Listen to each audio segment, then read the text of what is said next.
Starting a podcast was one of the most overwhelming things I have done in a long time. Anchor helped in so many ways to take the weight off of my shoulders. Not only is it free, which when starting a podcast, there can be a lot of upfront costs when it comes to getting all of your equipment. Free was music to my ears. It also simplified the whole process. There are creation tools that allow you to record and edit your podcast right from your phone or your computer. Anchor will also distribute your podcast for you, meaning with a few simple clicks, you can send your podcast to be heard everywhere: Spotify, Apple Podcasts, and any other places where podcasts are heard. And on top of that, Anchor allows you to monetize your podcast, meaning you can make money with no minimum listenership. It is literally everything you need for a podcast in one spot. Download the free Anchor app or go to anchor.fm to get started.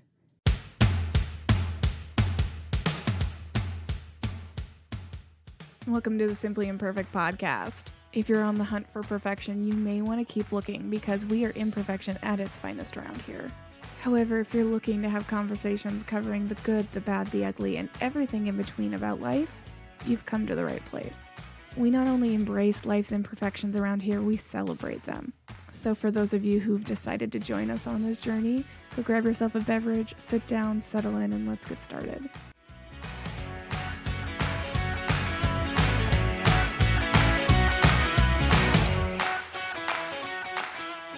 Welcome back to the next episode of Simply Imperfect Podcast. I am so excited to be here today. I am so excited to have you listening. And I want to cover something that is a topic we all talk about. We talk about it probably fairly often, especially to our girlfriends, our moms, our sisters. But I want to talk about it from an angle that I'm not sure many people think about right away. I want to talk about how a breakup can truly be one of the best things that can ever happen to you. I know, I can feel the eye roll that comes when somebody says that statement to you, because in the moment, it is world ending, right? It is life shattering. Everything you thought you knew up until that point is officially over. And yet, that is a blessing. Okay, let me back up a little bit and explain why I have this perspective. Summer of 16, I was about to be blindsided with a breakup. Summer of 16, I was feeling like I was on cloud nine. I was in a relationship with somebody that I thought I was going to spend the rest of my life with, which can be an issue when only 50% of the relationship has the same point of view. We had also just purchased a house. I felt like we were at the beginning of our happily ever after. However, before our first mortgage payment was due, he ended the relationship. And this was absolutely devastating to me because at the time I didn't even realize how much of who I was, how much of my value was wrapped up in this relationship. My entire identity was wrapped up in being this person's significant other. And I thrived on the ability to portray this perfect relationship.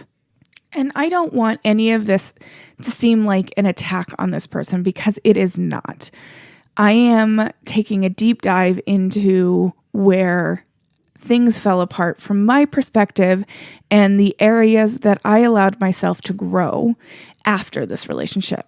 Because when it comes down to it, we were both pretty young.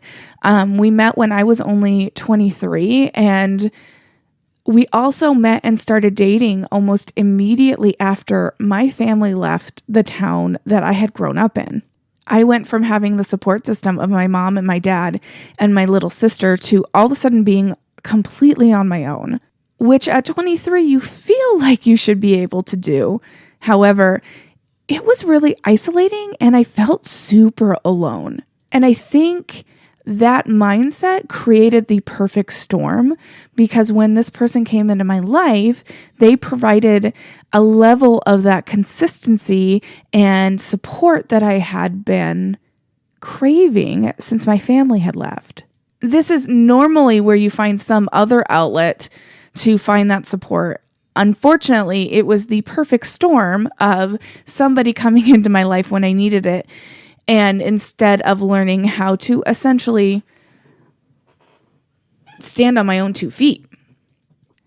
As the years went on, the amount of time we actually spent together dwindled, and we had a pretty consistent schedule where we spent maybe 2 nights a week together, which, looking back on now, I have no idea how I thought this was normal and how this was going to equal a relationship that I was going to spend the rest of my life being okay with. It was so consuming that now looking back, I can see how isolated I was on top of that.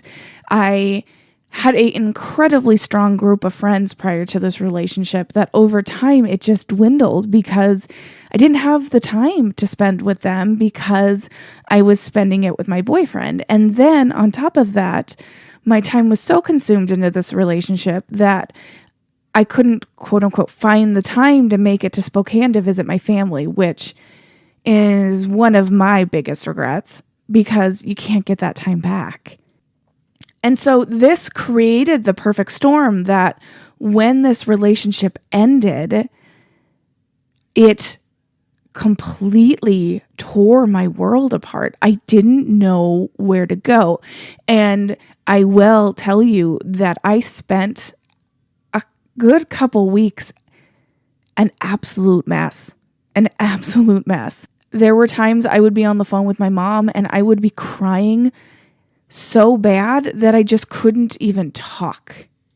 I had a friend at the time who used to have me call her when I would get out of bed, and I would talk to her from the time I got out of the shower to the time I walked into my door at work to make sure I got out the door.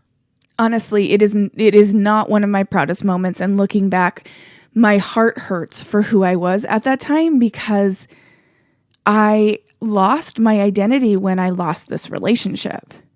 There was a moment about 6 weeks after we split when I found out that he was dating somebody new that was the absolute smack in the face that I needed to get my crap together. So in that moment, I made a couple decisions, and I want to explain them because now looking back, at the time, I had no idea what massive roles these decisions would play in my life. And to be honest, even at the time, I don't know if I realized these were conscious decisions. It's not like I was like, I'm going to do this, I'm going to do this, I'm going to do this. But here are the things that I did that I think allowed me to take this breakup and make it the best thing that ever happened to me. The first 2 things I did are kind of one. Let me explain. So I wanted to force myself to feel the pain. I wanted to lean into the pain because I didn't want the way I felt to linger any longer than it absolutely had to. And I knew the only way that was going to happen is if I let myself feel the emotions and the pain and dealt with it. And in previous breakups, I did the exact opposite. In previous breakups, I ran from the pain for as long as I could, and I would numb that pain with alcohol. I would go out as many times a week as I could, and I would drink until it didn't hurt anymore, which in the moment, it felt better, but in the long run, we all know that that is an absolute train wreck ready to happen. One of the other things that I did that was completely because I wanted to learn how to deal with the mess that was my emotions because, like I said before, I was a complete and total wreck. And so to do this, I knew I was in way over my head and I knew I needed help. And at the time, I'm going to tell you, at the time, agreeing to go to therapy was one of the hardest things I ever agreed to do. And it's because admitting that you're in over your head feels like a failure. And in reality, realizing that you do not personally have the tools to deal with the cards that you've been dealt, admitting that you need somebody to help you with that isn't a weakness. That is an absolute strength. And let me tell you, Therapy is the absolute best thing, and I absolutely believe that anybody at any time, always basically, should have a therapist. Somebody you can go talk to who is completely unbiased and can help you deal with what is going on between your ears. They provide you with not only an ear to listen to, but an educated mind to help you navigate the way you're feeling. And inside of therapy, I also got my anxiety diagnosis, which went undiagnosed for 29 years. And it's something that I still to this day remember him looking at me and going, "Has anyone ever asked you if you have anxiety? Has the doctor ever talked to you about it?" And my response was, "No, I'm just a worrier." Girl. Girl, no, you're not. You have anxiety, and you have high level anxiety. And having this diagnosis opened so much to me, because learning how to cope and deal with my anxiety allowed the moving past the pain to be easier, because stopping my brain from running laps around me every single day and teaching it how to just shut off and relax. Oh my gosh. You guys, it was night and day. It was absolutely night and day.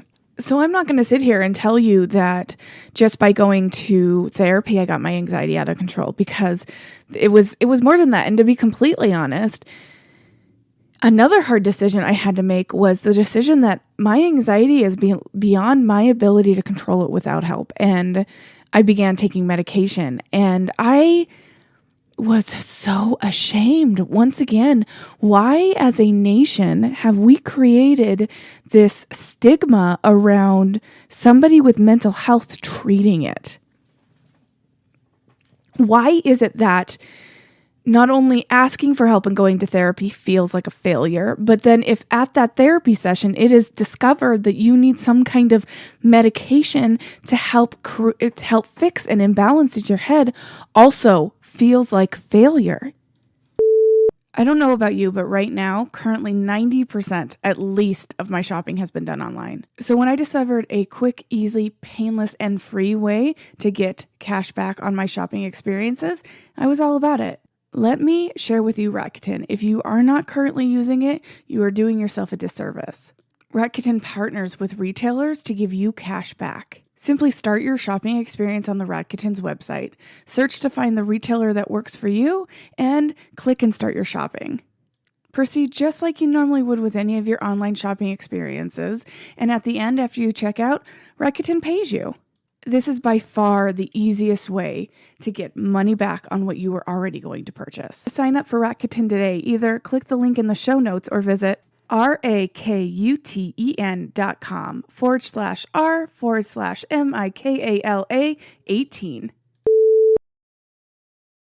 It still to this day baffles me why it is looked at as different for somebody who takes medication because of mental health and somebody who takes medication for, let's say they take insulin because their body doesn't create enough of it. It is all a medical issue. It is all the same thing. And the stigma around it is sad and needs to go away. I can tell you from personal experience, the first week that I started taking medication, my reaction, I had this moment on the phone with my mom where I was crying and I said to her, "Is this how I'm supposed to feel all the time? I'm supposed to believe the way that I felt for the last 29 years? Something was off." And there was a way to fix it. And to this day, my mom will even talk about how there were so many things now looking back that were signs that I was struggling with anxiety, but they just, shrugged it off as that's the way I was. I was just a worrier. That was just who I was. And to me, that also talks about how young I started having these issues. If it was something my family thought, that is just how she is. How mind-boggling is that? No one caught on to it because I struggled with it for so long from such a young age. That was my normal. And to kind of wrap this up, I don't want this to be a podcast all about therapy and my anxiety diagnosis, but I will tell you that, making the decision to lean into the pain and get help, which then led to my anxiety diagnosis and learning how to handle my anxiety, was one of the biggest pieces in all of the decisions I ever made to heal from this breakup. The other thing, and this was a massive thing, was I leaned into the things that made my heart happy. I had for a long time not done the things that made me happy, that I didn't even really know what they were. My nights and weekends were spent at a softball field or at a bar drinking beer with his friends that I didn't even know what made me happy. And that was my fault. That was nobody's fault but my own. The fact that I allowed all of my enjoyment to be completely wrapped up into what he wanted to do. Girl, if there's one major thing I could tell people is don't let that happen to you. There should be things that you continue to do that are just for you. Now, whether you guys do them together, whether you do them apart, that's up to you. But there should be things you do that are specifically things you enjoy. Don't let a relationship replace those things because you are still an individual involved in a couple. So here I was, almost 30 years old, having to relearn the things that I love to do, to explore the things that I love to do. And let me tell you, I am incredibly thankful that I lived in the state that I lived in at the time, because I basically just had to walk out my front door. I learned how much just being in nature centered me. I lived in Montana and I lived in Missoula, and you literally just had to walk out your front door for a hike. And I can't tell you how many nights after work my dog Oz and I just spent on the trail or going to the river, just being outside. Learning to lean into the things I loved to heal the portions of my heart that were hurting was the best thing I ever did. I've been very open about how therapy changed my life and how I think pretty much everybody should have a therapist. But I'm also not blind to the fact that seeking out therapy can be hard. However, Talkspace is making moves to change all of that. They're breaking through the stigma and the outrageous expense of therapy. Talkspace gives you another option when it comes to therapy. 24 hours a day, 7 days a week, meaning you can have access to therapists when you need them, when you need to address an issue, and not having to wait until your next appointment. Talkspace is making therapy accessible and affordable for billions of people. If you're looking to get started today, check out the link in the show notes or use referral ID 229-6096. Talkspace, therapy for all. I also just started saying yes to things. Yes, I'll join you to go to Brewfest. Yes, I'll go get pizza with you tonight. Yeah, you want to go to this 80s pop concert? Sure. The other thing that I just said yes to was traveling. And one of the things now looking back that was probably one of the best parts of this entire phase was I actually went to Vegas twice within 6 months. And let me tell you, there is nothing like a trip to Vegas with your family and then 6 months later, a trip to Vegas with your best friend of 20 plus years that'll heal your heart. So I went to Vegas with my family because my parents have a love affair with Vegas. And when my little sister turned 21, they had decided they wanted to take all of us to Vegas. And one of the things there that I furthered my just say yes decision was the zip line on Fremont. And I talked about this zip line for months, and my family thought I was crazy, right? They thought I was insane because I was somebody who would laugh at you hysterically when if you were to to suggest something like this. This was not in my makeup. Nowhere near me would you call me a daredevil. And the idea of ziplining down Fremont, well, previously that would definitely be classified as a daredevil moment for me, but it was something I wanted to do. And can I tell you, it was one of the most freeing moments of my entire life. And I still to this day can't wait to go back and not only do that, but the free fall from the stratosphere. And yes, I know I'm crazy. The next just say yes moment, actually, it was right before I left for Vegas with my parents. My best friend of 20 years called me and said, "What do you think about Vegas in March?" And I was like, I don't even know if I'm going to like Vegas. I'm going to Vegas for the first time, and now you want me to go in 6 months? And she says, well, let me rephrase this. What do you think about Backstreet Boys in Vegas in March?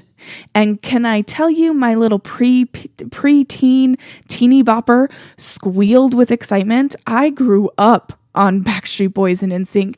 I thought for sure that I was going to marry Lance Bass or Brian from the Backstreet Boys. And that little heart was a little bit devastated when I found out that, well, Lance was not going to marry me for one major reason. And I can't tell you how amazing that trip was. We ended up being not only in Vegas in March for Backstreet Boys, but we were in Vegas in March during March Madness and St. Patrick's Day. And it was a little bit crazy, but it was absolutely one of the best memories I ever had. And all of these moments were building blocks on building a new reality of happy. And when your world crumbles, you need to rebuild it. And rebuilding it in these moments of saying yes and embracing the things that make your heart happy, well, those are the best blocks you could possibly ever build with. I think it was each little moment built on top of each other when I finally realized that life isn't over. Life is still just beginning. I am only not even 30 years old yet. And to sit at home crying because one person has decided that I am not the person they want in their life for the rest of their life is not enough for my life to be over. There are still so many other people in this world who want me in their life. And just because one person is the outlier, geez, I can't let that be the only compass to my life.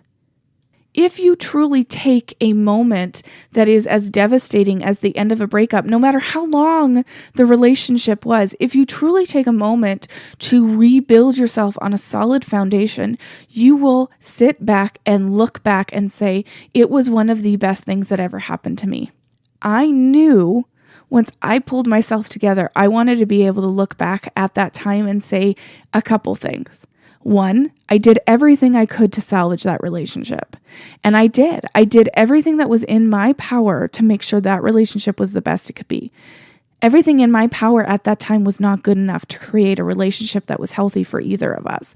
And that was, even though that was semi a failure because that relationship didn't survive, it wasn't a failure in life because we have now both been able to move on and find people who make us happy. We are both married and creating lives that, I can only speak for myself, and I hope he's happy because that ending of that relationship allowed me to find a happiness I didn't even know was out there. So while I was not capable of creating what I have now back then with him, that's not a failure. It was a stepping stone to be able to create what I have now.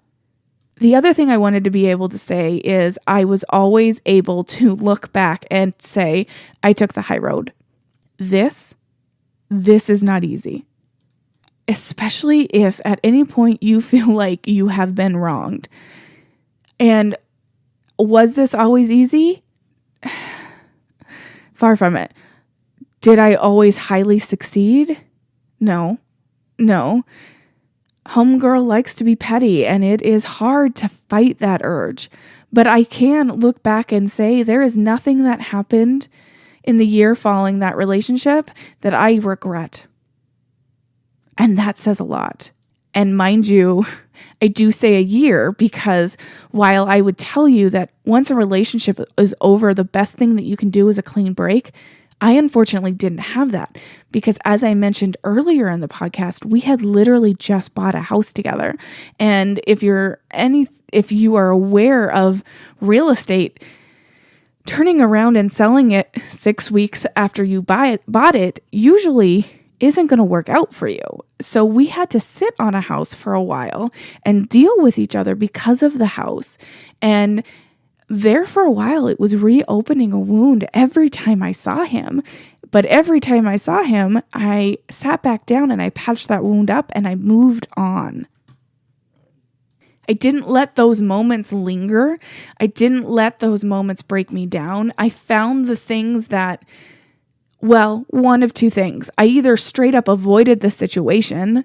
If I knew I didn't have the ability to handle it, I avoided the situation. However, one thing that my therapist taught me was straight up avoiding it isn't fair to the other party. Saying you can't deal with it in the moment and giving them a time to deal with it when you will deal with it later is an appropriate way to deal with it. And I'm not going to lie. I said that a lot of times. I can't do this right now. I am not in a headspace where I can do this. So I either avoided it until I was able to do it, or I dealt with it and then immediately did something that filled my cup back up. Filling my cup back up allowed me to keep going every time and remind myself that this pain is only temporary. The other thing to keep in mind is while I refrained from drinking probably the first 4 months after this relationship, even when I started going out again and socializing and being around people and doing things, I refrained from dating. I should probably rephrase that. I didn't refrain from dating. I refrained from having a relationship. I did go out on dates. I did enjoy myself and have fun, but I didn't allow myself to be in a situation where anything would be serious because I knew I was not at the point in my life where I could commit to that. And I'm not telling you to go be a floozy. I'm not telling you to go spend time with people if you know you're not ready. Which is why I waited for about 6 months before I even considered any invitations on a date. And I turned a lot down for a while. And it wasn't until about 9 months after the breakup that I found myself in a situation where it felt safe, it felt right, and I knew I could be a whole person. I knew I was completely able to stand on my own 2 feet, and it was then that I allowed myself to be involved with somebody and allowed it to become a relationship. Now, I'm going to tell you one of the most important keys to all of this was communication. And it was communicating with myself, knowing where I stood, being open and honest with myself, but also the people who were around me, my family, my friends, eventually the guy that I started dating. They all knew where I was at. They all knew what I needed from them or when I just needed to be by myself, because that is also okay. And to be completely honest, I encourage it. I thrive on having moments to recharge by myself. It is still an aspect that I have in my life that I know is something I need to do for me. And I now communicate that. And communicating what you need isn't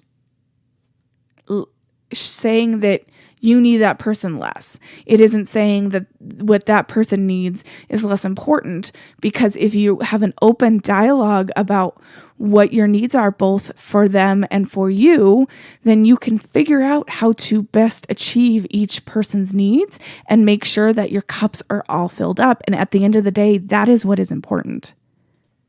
So, with all of that rambling, let me wrap this all up into, or attempt to wrap this all up into a pretty little bow. A relationship, especially one that is involved and is long, the ending of that relationship can be, and probably will be, one of the most traumatic things you'll ever go through. And it is the decisions you make after that breakup that decide what that breakup is going to mean to you. And if you allow it to take you down, to completely knock your footing out from under you, that is your choice.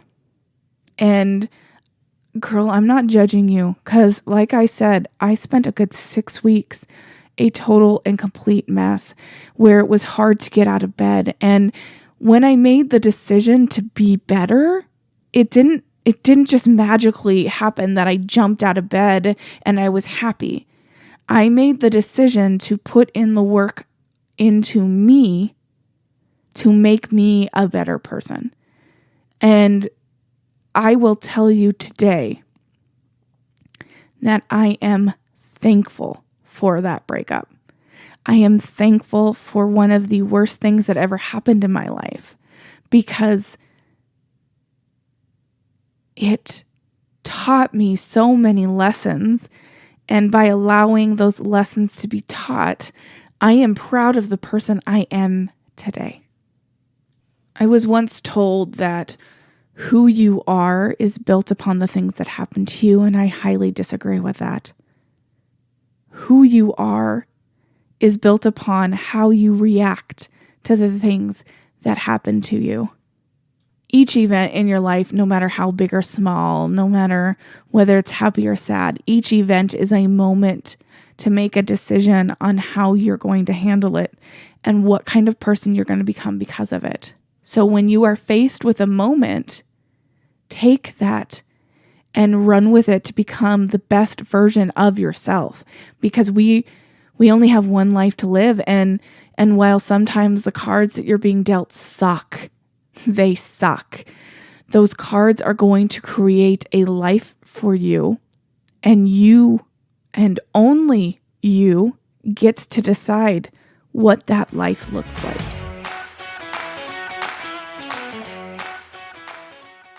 Thank you for joining us on this episode of the Simply Imperfect Podcast. If you've enjoyed and don't want to miss an episode, make sure to subscribe. If you'd like to help the podcast out, make sure to leave us a rating and review while you're at it. To keep up to date with all things Simply Imperfect and to join our mailing list, head on over to @simply.imperfect on Instagram. And until next time, folks, make sure to embrace this simple imperfection that we call life.